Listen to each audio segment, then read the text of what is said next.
Hello students, हम magnetic effect of current की कुछ न्यूमेरिकल्स कर रहे थे। ठीक है, तो एक प्रॉब्लम हो रही है। You have a thin sheet of width L of infinite length, ठीक है, इन विच I current flows, find magnetic field at A point P at a distance A from the sheet. ठीक है, जैसे ये कोई थिन शीट है मान लीजिए, ठीक है, और मेटालिक है ये शीट, इसमें करंट फ्लो कर रहा है। इसकी जो विड्थ है वो कितनी है, L है, और इसकी लेंथ कितनी है, इनफाइनाइट लेंथ है। ठीक है, इसमें I करंट फ्लो कर रहा है इस शीट के थ्रू आउट। ठीक है, और हमें यहाँ पे P पॉइंट पे क्या निकालना है, मैग्नेटिक फील्ड निकालना है। कहाँ से, शीट से A डिस्टेंस पे है। ठीक है, तो हमने ऐसा तो कोई केस पढ़ा नहीं कि जिसमें शीट का हमने सॉल्व किया हो। हमने पढ़ा है कि एक थिन वायर की वजह से, इनफाइनाइट थिन वायर की वजह से मैग्नेटिक फील्ड क्या होता है। तो हम इसमें क्या करेंगे, क्या हम इस शीट को ऐसे मान सकते हैं कि ये सारी शीट है वो नंबर ऑफ वायर्स से बनी है, जिसमें हर एक वायर की कुछ विड्थ है।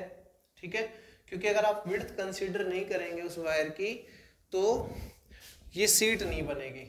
ठीक है, तो वो बहुत ही स्मॉल विड्थ हम कंसीडर कर लेते हैं उस वायर की, और ऐसी ऐसी बहुत सारी वायर्स हैं जिनको हम साथ में टिका दें तो क्या बन जाएगी, एक थिन शीट बन जाएगी। ठीक है, तो हम क्या लिखेंगे इसमें, let us consider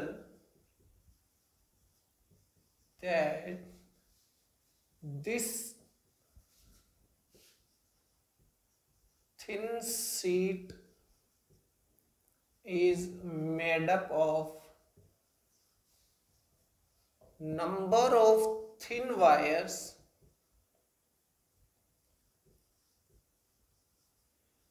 each having width dx, each having width dx।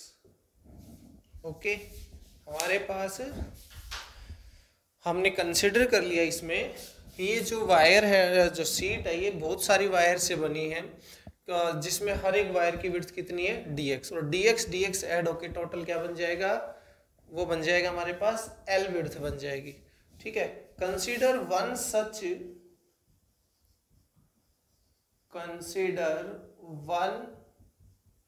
Such wire eight A distance x from P। देखिए, हमने एक ऐसी कोई वायर कंसीडर कर ली, जो बहुत सारी वायर्स जिनकी हम बात कर रहे हैं ना, उनमें से कोई एक वायर है, ये हमने कंसीडर कर ली, जिसकी विड्थ कितनी है भाई, dx है। ठीक है, और ये जो है यहाँ से कितनी दूर है P पॉइंट से, ये x डिस्टेंस पे है। क्लियर, और ऐसी ऐसी dx यहाँ भी होगी, यहाँ भी, ऐसे बहुत सारी dx विड्थ की वायर होंगी, जो अगर एक साथ रख दी जाए तो क्या बना देंगे, एक शीट बना देंगे। तो हम क्या करेंगे, इसकी वजह से यहाँ पे मैग्नेटिक फील्ड निकालेंगे सिंगल वायर की वजह से। ठीक है, जो हमने dx कंसिडर किया है ना, ये सिंगल वायर dx विड्थ की, फिर इसको इंटीग्रेट कर देंगे। बट अब इसकी वजह से मैग्नेटिक फील्ड निकालना है तो कैसे निकलेगा, देखो, magnetic field due to straight wire, straight infinite wire, हमें पता है कि वो B क्या होता है, वो होता है mu naught I by 2πr। ये रिजल्ट होता है इनफाइनाइट वायर का। हमारे पास R की जगह X है। ठीक है, I हमें कैलकुलेट करना पड़ेगा। देखिए, इसमें टोटल करंट I फ्लो कर रहा है, तो इसमें से कंसीडर करते हैं कि करंट I डैश फ्लो कर रहा है। कितना, I डैश। तो हमारे पास जो मैग्नेटिक फील्ड होगा, मैग्नेटिक फील्ड ड्यू टू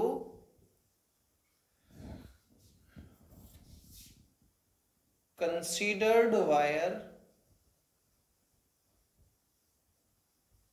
वो क्या होगा, मैं उसको लिख देता हूँ स्मॉल मैग्नेटिक फील्ड। एक तरह से टोटल मैग्नेटिक फील्ड तो क्या होगा, पूरी शीट की वजह से, तो वो जाएगा d B is equal to mu naught I dash by 2πx, है ना। भाई ये जो वायर हमने कंसिडर की वो P पॉइंट से कितनी दूर है, वो x डिस्टेंस की दूरी पे है, और जो उसमें करंट फ्लो कर रहा है वो कौन सा फ्लो कर रहा है, हमने मान लिया I डैश फ्लो कर रहा है। देखेंगे I डैश कितना है, तो I डैश कैसे कैलकुलेट करेंगे हम, देखिए current flowing per unit width. देखिए इसकी विड्थ कितनी है, इसकी विड्थ L है, इसमें कितना करंट फ्लो कर रहा है I, तो यूनिट विड्थ में कितना करंट फ्लो करेगा वो देखिए क्या आएगा हमारे पास, वो आएगा I/L। L विड्थ है, उसमें टोटल करंट कितना है, I है, तो यूनिट विड्थ में कितना फ्लो करेगा, I/L। तो I डैश क्या हो जाएगा हमारे पास, I डैश हो जाएगा I/L इंटू dx। भाई यूनिट विड्थ में कितना फ्लो कर रहा है, I/L, तो dx विड्थ में कितना फ्लो करेगा, I/L इंटू dx। तो ये हमारे पास क्या आ गया, I डैश आ गया। हमें इसी का करंट चाहिए था जो dx विड्थ में फ्लो कर रहा है, क्योंकि उसी की वजह से मैग्नेटिक फील्ड हम कैलकुलेट कर रहे हैं, ठीक है।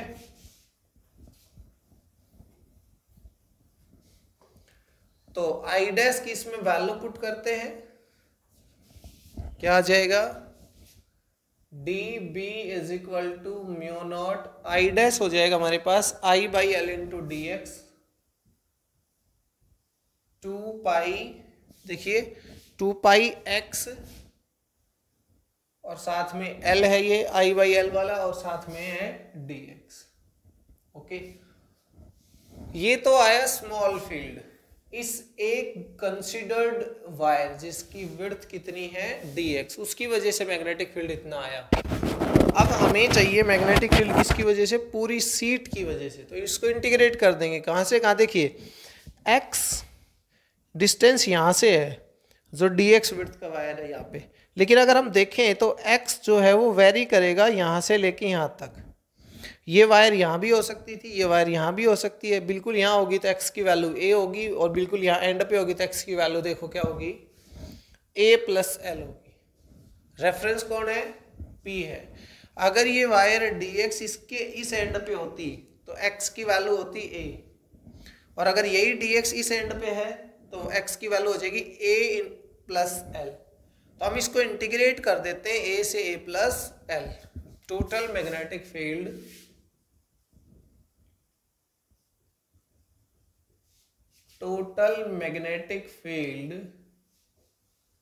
ड्यू टू कंप्लीट सीट, ठीक है। हमारे पास बी इंटीग्रेटिंग अबोव इक्वेशन भी लिख देते हैं, इंटीग्रेटिंग, देखिए इसमें वेरिएबल कौन है, x, बाकी क्या है सब कांस्टेंट हो गए। तो integrating above equation from x equal to a to x equal to a+L। x की वैल्यू वेरी करेगी a से a+L तक, तो इंटीग्रेट कर देते हैं तो dB हो गया b, इसमें जो कांस्टेंट है उसको बाहर कर लेते हैं, म्यू नॉट I/2πL कांस्टेंट है, ठीक है। तो इंटीग्रेशन में कौन बचा, a से a+L इसकी लिमिट है, इंटीग्रेशन में आया बचा हमारे पास 1/x dx, ठीक है। ये इंटीग्रेशन आप सॉल्व कर सकते हैं इजीली। सोचिए क्या आएगा यहाँ पे, देखिए यहाँ तक समझिए अच्छे से कि हमने किया क्या है। स्ट्रेट इनफाइनाइट वायर की वजह से मैग्नेटिक फील्ड हमें पता है, हमने उस फॉर्मूले का यूज किया। कैसे किया कि हमने कंसिडर कर लिया कि ये सीट है ना वो थिन वायर से बनी है, बहुत सारी थिन वायर्स हम एक साथ रख देते सीट बन जाए, लेकिन वो थिन वायर की कुछ ना कुछ विड्थ कंसिडर करनी पड़ेगी तभी वो सीट में कन्वर्ट होगा। अगर हम उसको नेग्लिजिबल मान लेंगे तो सीट कैसे बनेगी। तो वो वायर की विड्थ कितनी मान ली हमने, dx, लेकिन ये dx बहुत ही स्मॉल है, तो कैसे बिहेव करेगा, as a thin wire behave करेगा, सिंपल स्ट्रेट वायर हमारी जो होती है, ठीक है। इसकी वजह से यहाँ पे मैग्नेटिक फील्ड निकालेंगे, उसका फॉर्मूला हमारे पास होता है म्यू नॉट I/2πr। r की जगह कौन है, हमने मान लिया कि ये जो dx वायर हमने कंसिडर की है dx विड्थ की, ये p पॉइंट से x डिस्टेंस पे कहीं भी हो सकती थी, हमने रैंडमली x मान लिया ये, ठीक है। उसके बाद उसका I क्या होगा इसमें कि I करंट टोटल विड्थ में फ्लो कर रहा है, तो यूनिट विड्थ में कितना होगा I बाई एल, तो dx में कितना होगा I by L into D x, वो I डैश आ गया, r की जगह यहाँ पे x आ गया, फिर हम उसको इंटीग्रेट कर रहे हैं, तो देखिए mu naught I by 2 pi L, इसका इंटीग्रेशन होता है ln ऑफ, या यूं कह सकते हैं log of e x a to a plus L, natural log होता है, ठीक है इंटीग्रेशन। तो b हमारे पास आ जाएगा mu naught I by 2 pi L, upper limit log of e, upper limit हमारे पास है a plus L minus lower limit log of e और a, ठीक है। और log of m minus log of n क्या होता है, log m बाई n होता है ना फॉर्मूला, तो b क्या हो जाएगा mu naught I by 2 pi L log of e a plus L by a, ठीक है। तो ये हमारे पास क्या आ गया, मैग्नेटिक फील्ड आ गया due to this thin sheet, okay. तो ऐसे हम इस तरह की कोई सिचुएशन हमें मिलती है, बट इसमें कंडीशन ये है कि ये शीट क्या है, थिन है। हमने मान लिया कि ये किसी वायर से बनी हुई है, बहुत सारी वायर से बनी हुई है, और उनमें से कोई एक वायर कंसिडर कर ली जिसकी विड्थ dx है, जिसमें करंट मान लिया आई डैश को फिर कैलकुलेट कर लेंगे, उसकी वजह से यहाँ पे मैग्नेटिक फील्ड निकाल लेंगे, फिर इसको क्या कर देंगे, अगर इस एक वायर की वजह से यहाँ इतना है तो कंप्लीट कहाँ से कहाँ तक बनेंगे ये वायर देखिए मैंने लिमिट है वो 0 से L नहीं लगाई, ध्यान देना। अगर ये सीट यहाँ तक होती, देखिए x की वैल्यू यहाँ से स्टार्ट होगी ना, क्योंकि इससे पहले तो कुछ है ही नहीं, तो x जो है वो a से स्टार्ट होके a प्लस एल तक जाएगा, जहाँ करंट है वही कंसिडर करना है ना हमने। तो x की वैल्यू में करंट कहाँ से स्टार्ट होगा, जब x की वैल्यू a होगी तब करंट होगा, और कहाँ तक a प्लस एल तक हम जाएंगे, तो उसको इंटीग्रेट कर देंगे हम, क्लियर। और इंटीग्रेशन हमें आता ही है, 1/x का इंटीग्रेशन होता है log of x, natural log of x, ठीक है। उसके बाद लिमिट a से a plus L, upper limit minus lower limit, clear. और ये फॉर्मूला होता है हमारे पास log of m minus log of n is equal to होता है log of m by n, ठीक है। तो ये हमारे पास क्या आ गया, magnetic field due to this thin sheet. चलिए नेक्स्ट क्वेश्चन हमारे पास है, देखिए a long straight wire carrying current I is bent at its midpoint to form a angle of 45 degree. ये कोई स्ट्रेट वायर थी, इस तरह से ये बेंड की हुई है, ठीक है। और ये वाला ये अपना लगा लीजिए A, ये पॉइंट में B और इधर C, ठीक है।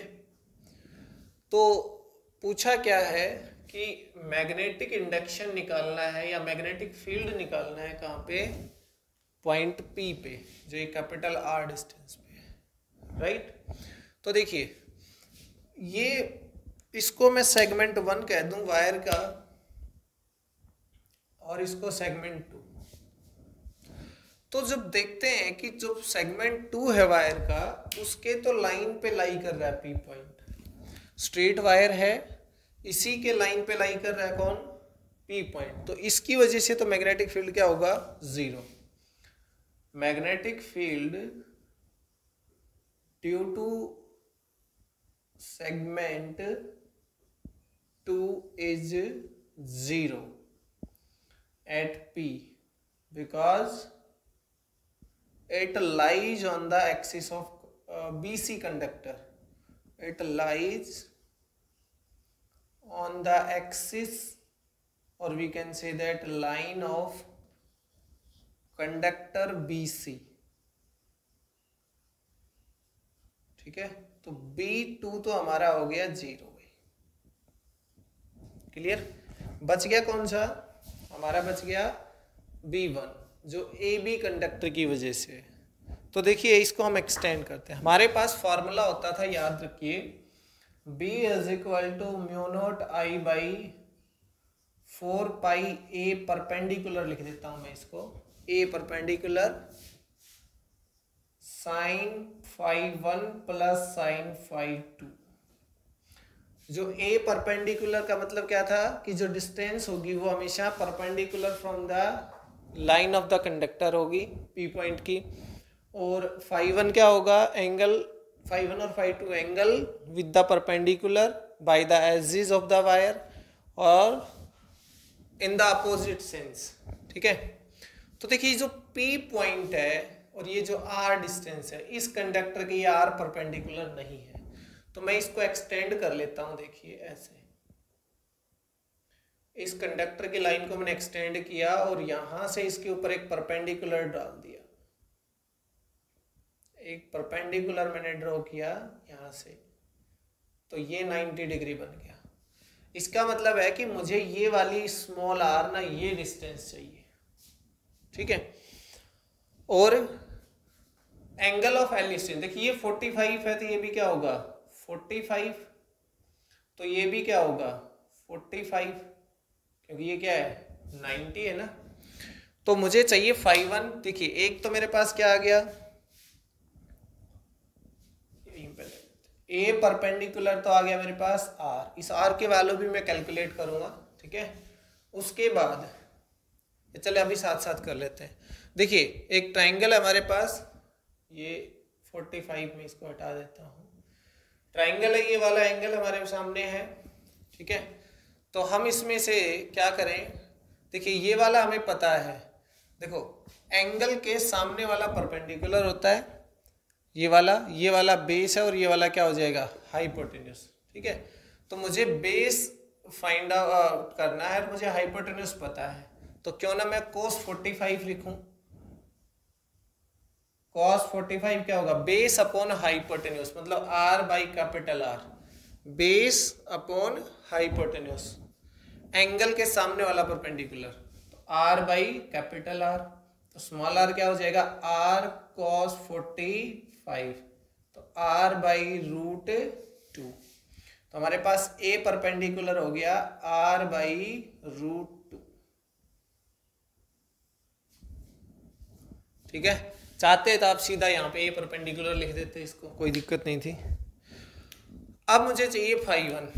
देखिए फाई 1 क्या है, ये है कंडक्टर का एज और एक दूसरा एज इंफिनिटी पे, तो जो पहला एज है वो कितना एंगल बना रहा है, देखिए यहां से ये ऐसे घूम के गया ना, तो ये कितना एंगल बना रहा है 45 बना रहा है।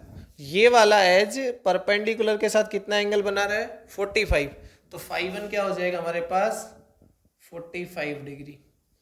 फाई 2 देखिए, फाई 2 ये वाला कहां तक जाएगा, यहां से एंगल बनाते बनाते कहां पे इन्फिनिटी पे, है ना, तो 90 हो गया बिल्कुल। लेकिन एक चीज है इसमें, देखो ये भी इसी सेंस में है और ये भी इसी सेंस में है, दोनों एक ही सेंस में है ना, होने चाहिए अपोजिट, तो 90 को हम ले लेते हैं नेगेटिव। 90 क्या हो जाएगा हमारे पास, या फिर मैं इसको ऐसे बनाता इस एज को घुमा के दूसरी साइड से, तो 360 माइनस 90 कर लेते हैं हम उसको, एक ही बात। तो फाई 1 आ गया, फाई 2 आ गया हमारे पास, और ए परपेंडिकुलर आ गया, इनको उठा के इसमें पुट कर देते हैं। देखिए तो बी क्या आएगा हमारे पास, म्यू नॉट आई, करंट इसमें आई फ्लो कर रहा है, 4 पाई ए परपेंडिकुलर की जगह कौन है कैपिटल आर बाई रूट 2। ठीक है, और sine 45 degree minus plus sine of minus 90, ऐसे करेंगे इसको। ठीक है, तो अब यहां से हमारे पास देखिए रूट 2 ऊपर चला जाएगा, root 2 mu naught I by 4 pi R. ठीक है, साइन 45 हो गया 1 बाई रूट 2, ये साइन माइनस 90, साइन माइनस 90 होता है, माइनस साइन 90, साइन 90 क्या होता है 1 मीन्स माइनस 1। ठीक है, तो हमारे पास root 2 mu naught I by 4 pi r और ये आ जाएगा हमारे पास क्या, 1 minus root two by root two. LCM लिया, रूट टू से रूट टू कैंसिल आउट, हमारा आंसर आ गया mu naught I by 4 pi r 1 minus root two. ये है हमारा मैग्नेटिक फील्ड। ठीक है, किसकी वजह से, ये जो हमें अरेंजमेंट दिया हुआ था, देखिए B2 तो 0 हो चुका ना, तो एक्चुअली मैं इसको देखो इसको B1 लिख सकते हैं, और फाइनली हमारे पास जो B आएगा वो किसके इक्वल आएगा, B1 के इक्वल ही आता है। क्यों, क्योंकि B2 तो हमारा क्या ऑलरेडी 0 है। तो ये जो सेगमेंट, जो अरेंजमेंट हमें दिया हुआ है उसकी वजह से हमने क्या निकाल लिया, मैग्नेटिक फील्ड निकाल लिया। ठीक है, इसकी डायरेक्शन निकालना चाहें तो डायरेक्शन भी इजी पाम रूल लगा सकते हैं। ठीक है, कैसे कि करंट ऐसे फ्लो कर रहा है ना, तो ये किधर आ रहा है, पाम ऊपर की तरफ, नॉर्मल जो आएगा पाम पे। ठीक है, या फिर आप ये वाला रूल लगाइए, चाहे करंट ऐसे जा रहा है, कंडक्टर ऐसे, मीन्स इस साइड में जो फील्ड होगा वो बाहर की तरफ होगा। तो यहाँ पे हम क्या कह सकते हैं, डॉट मीन्स आउटवर्ड। ठीक है, तो ये हमारे पास क्या आ जाएगा, इसका मैग्नेटिक फील्ड आ जाएगा।